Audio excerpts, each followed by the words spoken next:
dear friends, it is not just the year 2020, but even the ongoing 2021. It has been a tough one for everyone worldwide.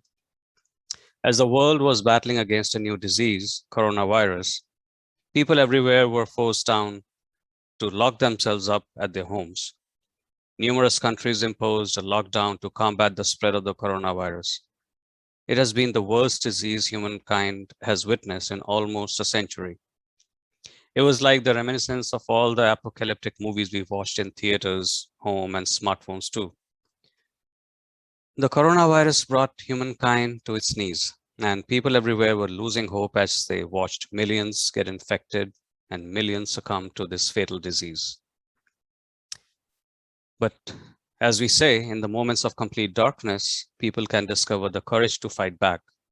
And that is precisely what happened.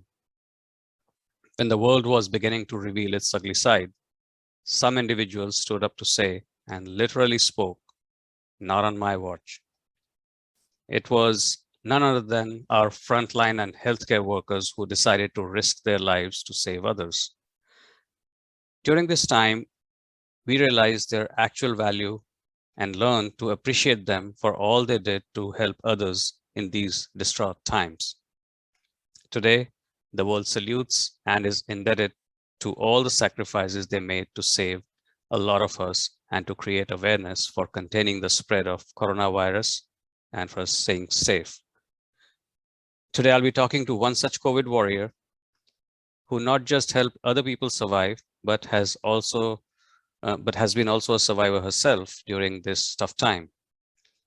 Let me introduce Dr. Arunima Bhaskar to you, who is a psychiatry resident at a hospital in India.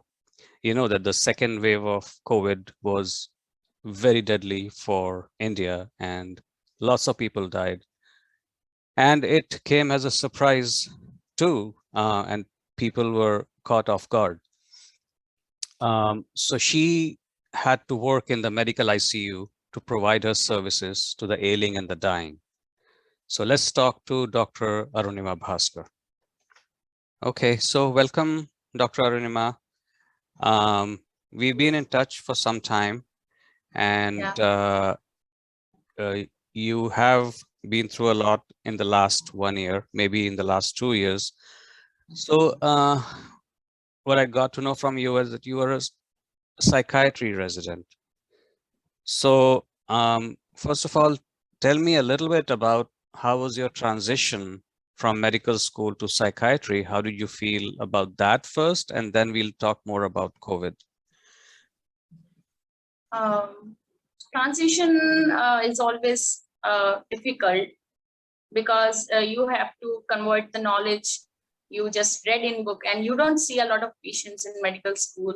But when you are in residency, you just have to convert all that knowledge into clinical procedures, or just everything is practical now. So it's definitely a difficult task, but with your seniors' guidance and just watching your attendings, how they are doing everything, it's not, you can just, catch up things really quickly.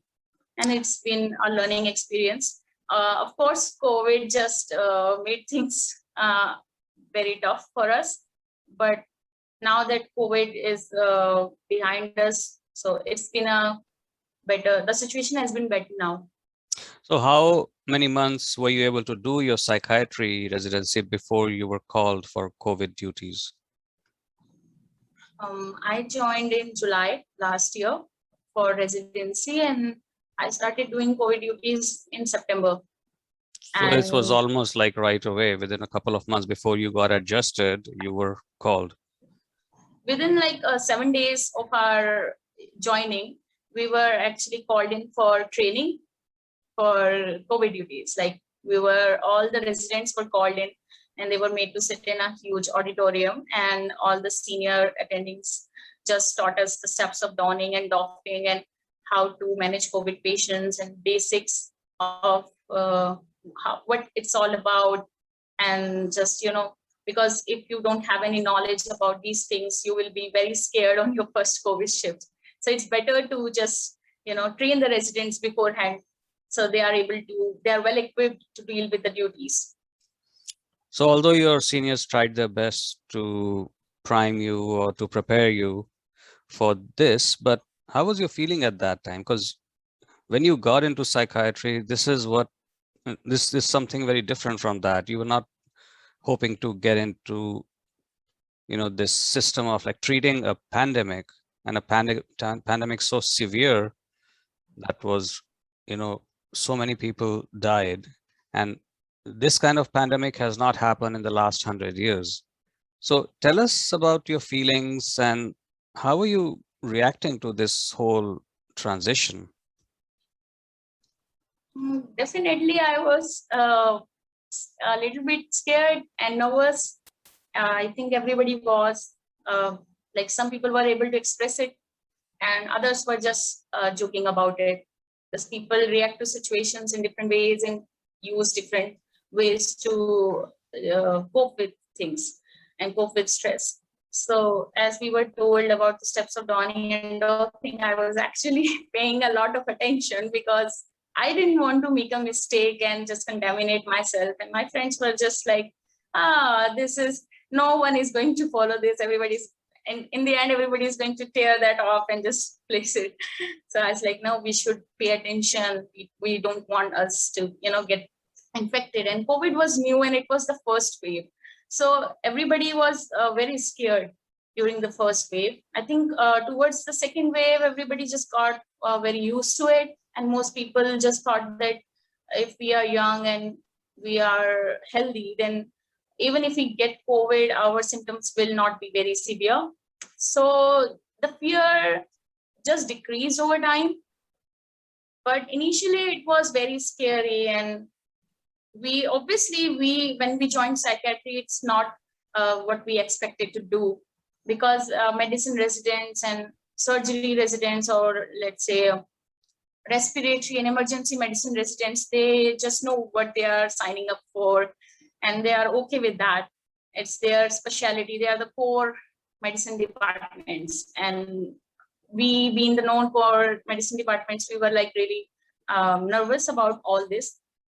But after the training, it just became a bit like we had knowledge about the stuff and how it's like. So it was a little bit, it helped us to deal with the situation better and prepared us for the duties. Okay. Tell us a little bit about all the precautions that you had to take. I mean, you told me that you were not allowed to be in touch with your family. You were not allowed to see your family members, right? For fear of infection. So what was your living situation? How did it affect your social life, your family life? It was not a question of if we were allowed or not. It's just everybody just did that themselves, because nobody wants their family to get infected or develop a illness.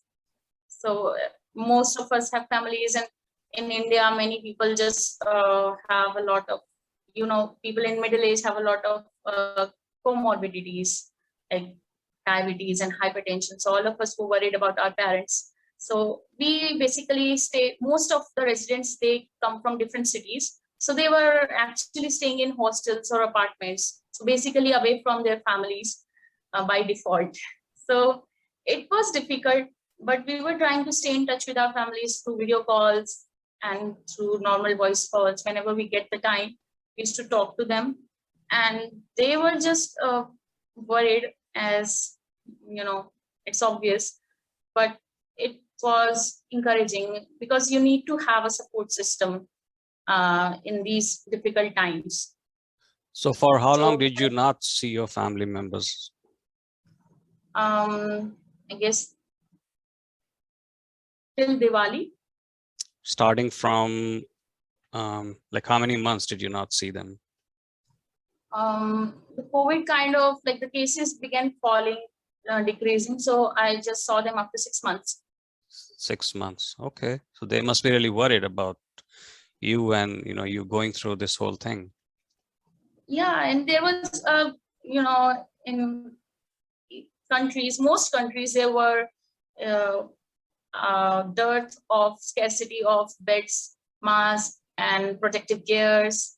So my parents would ask me if you are getting enough, safety gear, and if you're taking proper precautions. And I would just tell them, yeah, you just have to lie to them because they will just get so worried.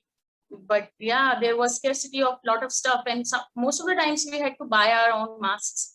Or if we were getting from the hospitals, we just have to reuse them. We had to wash the mask and 95 and reuse them. So it's just, you had to do what you have to do for yourself. Right. Nobody's watching over for you. You just have to take care of yourself. Okay. Tell us a bit about your daily routine at that time. Like, you were in the ICU, working there. So how did your day begin, and like, when did you start? What did you do? And then how were you able to unwind yourself after your shift? So there were these COVID teams which were made of medicine residents, surgery residents, and there was at least one medicine resident in every team, especially the ICU teams, and other residents were from any department. And we had a lot of patients on our floor. I guess at my time in last year, we had like 90 plus patients, and there were like 12 doctors. So everybody has to take care of a lot of patients. And we just, made teams that, okay, 2 people will go inside and take the rounds, 2 people will be outside and just see the new cases, new emergencies, because whenever a new patient arrives, you just have to do this triage thing and just check their vitals and assess them, and take their blood samples and do the necessary things for admission. And then the patient is shifted in the ICU if necessary. So we just divided the task among ourselves, that, okay, today you will do this, you will do this. And that's how our 10-hour shift was always like. And many patients required some extra procedures like dialysis or X-ray or whatnot. So there was one resident who is in charge of transferring the patient Yeah, from the but dialysis tell me, unit. because this is Then not like getting this is not a typical scenario that we see in the hospital. This was much more intense, right? This yeah, was people definitely. were dying, and their relatives were very worried. So tell me a little bit about this intensity. I mean, I don't want you to tell me the details of any one particular case, but in general, I've heard that I people were dying sometimes without any warning, before you could do something for them. Sometimes they were brought dead to the hospital. So just give us a brief overview of that, and then how was the scenario there? How were people dealing with all this? yeah, like we had a lot of patient turnover. A lot of patients were coming in very critical condition, and sometimes they were brought dead. You're right, and sometimes they would just die before we could just even start some treatment for them. And since it's a new illness, like we had no idea, we were just all giving the new treatments which were devised by the World Health Organization or whatever. The guidelines were changing every day. So you just were so new. Everybody was new, even not just the psychiatry residents. Every resident was very unsure of how to treat this and what's going on. And every day we'll just follow something new. And so it's just difficult to understand sometimes that why the patient is not responding to the treatment, which was very, which would make sometimes make us feel hopeless in a way that, okay, we are not able to help our patients. And I feel like, especially the new doctors, the new residents who are just pass out from medical college, medical graduates. So they are not used to seeing so many people die. Usually you saw 1 or 2 people die in ICU or emergency postings, but this was not something which anybody experienced at that young age. So seeing a lot of patients die right in front of your eyes and just feeling that hopelessness at times was very difficult to cope with at times. And I think like even the most, I would say, experienced clinicians were also struggling with the patient's death, because it's never easy. It's always going to be difficult. It's just you learn ways to cope with it as you grow old, as you become more experienced as a clinician. So as new doctors, you are so full of energy, and you are just, you are out there to save lives. So being placed in that scenario, you just, had to deal with COVID immediately, and that too a lot of patient turnover and a lot of deaths, and just be entirely unsure of how to treat these patients. And sometimes they would just collapse and have a cardiorespiratory arrest or pulmonary embolism. So you would be, thinking and your entire day, what could I have done to, make it better for them? So this was like, and before you could process that information about one patient who just died, a new one is coming in. So it must be really hard to stop reflecting on what has already happened and focus on the new one that you can still save. So these transitions from one state of mind of asking questions yourself, from that to moving on to the new patient, doing a new assessment, dealing with the relatives who are also grieving. Emotionally, how did you and your friends cope with this while you were working? Uh, I think when the patients were dying, and since we were so low on beds, every hospital was, not just India, in many places, in New York also, and in Italy also, Brazil, every country was struggling with the same level of patient load, and no country was fully prepared. And since we were all having such shortage of beds, so whenever a patient would die, the only meaning uh, left was, wow, we have an empty bed now. Let's get somebody else there. So So that even these was small very little things, because it's a different world, our usual hopes, our desires, are what makes us happy, what makes us sad. In a regular life, it's mad. different. When you are in a situation, in a crisis mode, and patients are dying, and one patient is waiting for a bed, and you see a vacant bed, that little thing that now the patient can be accommodated is a little source of joy, which is not so in our usual lifestyle. I mean, so that's very interesting to know that how different our perceptions are varying on the circumstances that we are in. Yeah, definitely. And it just does take a lot of emotional toll on the residents. Um, Many residents started to cope with it by, uh, starting substance abuse and going to starting to drink, or some started to exercise a lot, just distracting themselves. And most of us, we would try to talk about anything. Like some are very expressive about what's making them sad or unhappy, or discussing about their patients and what they could have done. And at this time, just giving each other a little bit of encouragement that we did all we could for that person. And we just, if we weren't here, then maybe situation could be even worse. So by being here, we are at least making somebody's life a little better, if not everybody. And it, we cannot save everyone. And that's one thing which you learn as a doctor. uh, your life, your entire life, you just learn this one thing. But for us, we had to just grow up a little faster and learn this lesson within few months of our residency because of COVID. So was there any support system for the doctors, nurses, and staff members? Because it's a big thing. So from the residents union or from some other support groups, was there any support provided to the people who were, people like you?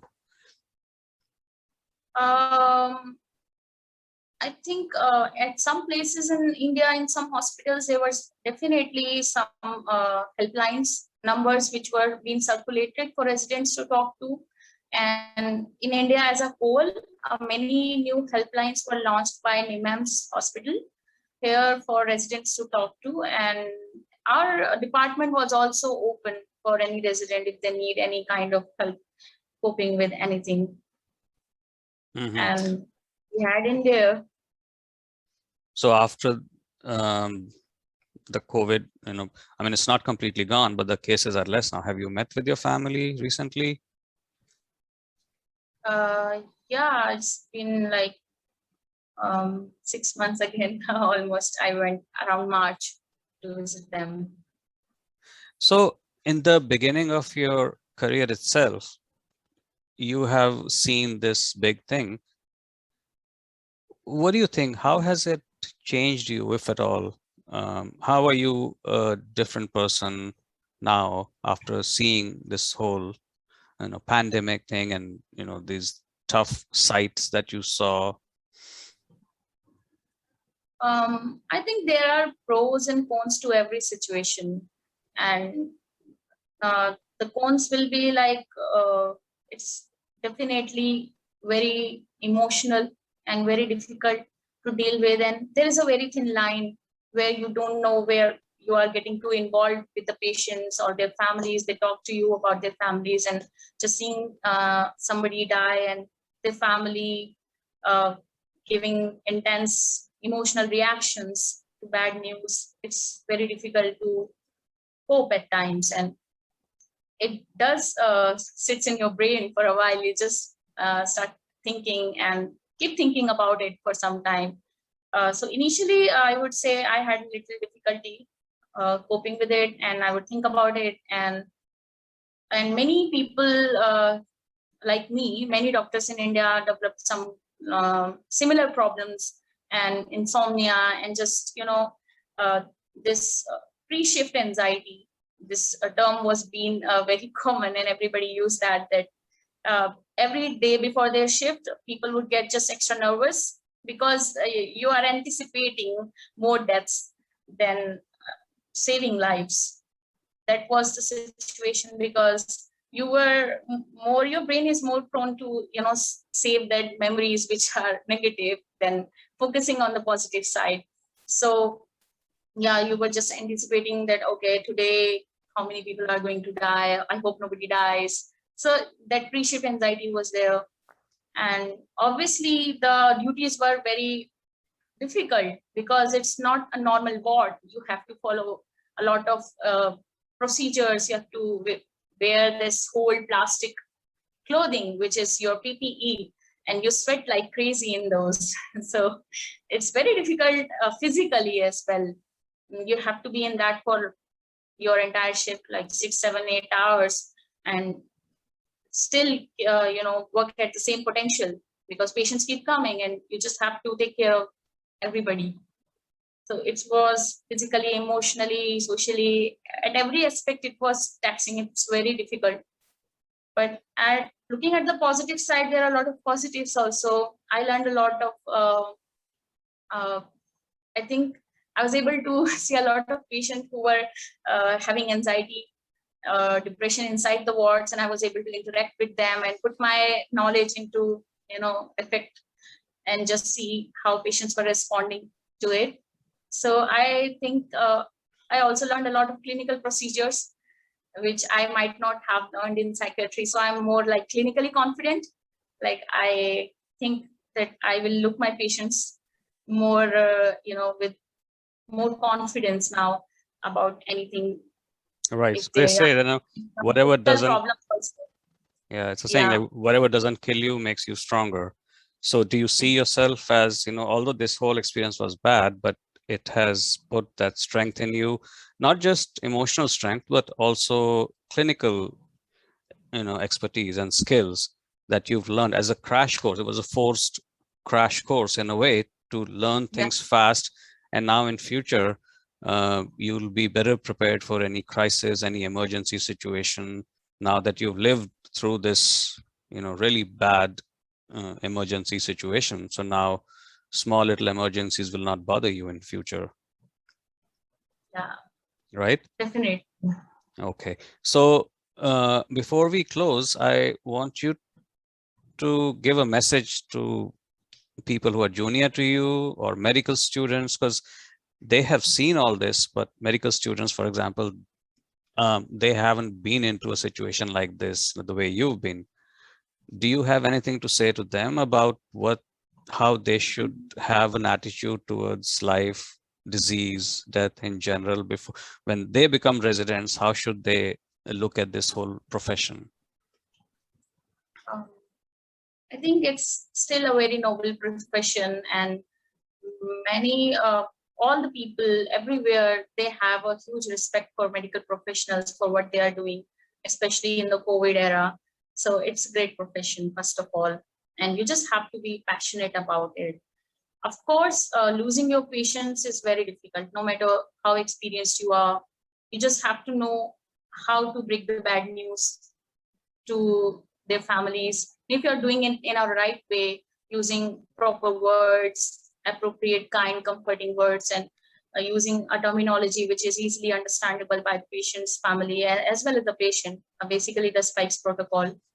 So you will be able to help your patients better and their families better, especially when you're breaking a bad news.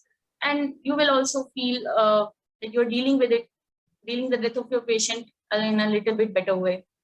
So I would say that you just need to have a lot of persistence and patience as a doctor at all, no matter what field you are in. You just need a lot of patience and be passionate about what you do, and everything will become easier. Right. And I would want to add to it that self-care is also important. If you're caring Yeah, for others, care is very important. You cannot help other people without caring for yourself. If you are exhausted, if you are having burnout, you will obviously your performance will decrease and you won't be able to help your patients. So self-care is very important, which is very difficult, which is actually, I would say, very different for everybody. Everybody copes in their own way, and it's very individualized. Some people like to go out, some people like to listen to music or read books. So you have to find your own way of taking care of yourself. But yeah, always try to decompress after your duties and talk to a lot of people. You need to have a support system. You cannot deal with this alone. And residency alone, it's very difficult. You have long shifts, and a lot of times you just don't get time to eat properly or sleep properly. So just make sure whenever you get the time, you just use that time to take care of yourself completely. and in all positive ways, no substance abuse is going to help you. It's going to actually make the situation worse. It's just some people think it, even if you think it's working, it's just a temporary fix. It's definitely going to make it worse later on. Okay. So on that note, Dr. Bhaskar, I would like to thank you for talking to me, and also thank you for all the hard work that you've done and all the lives that you've saved. This is really a privilege. Although you're much younger than me, but when I listen to you about like what has been happening and what have you been doing in the way you've been working, uh, you know, you deserve a lot of respect. And I hope that your friends who've been in this situation also get good support and appreciation from other people, their family members, their friends, and people in general.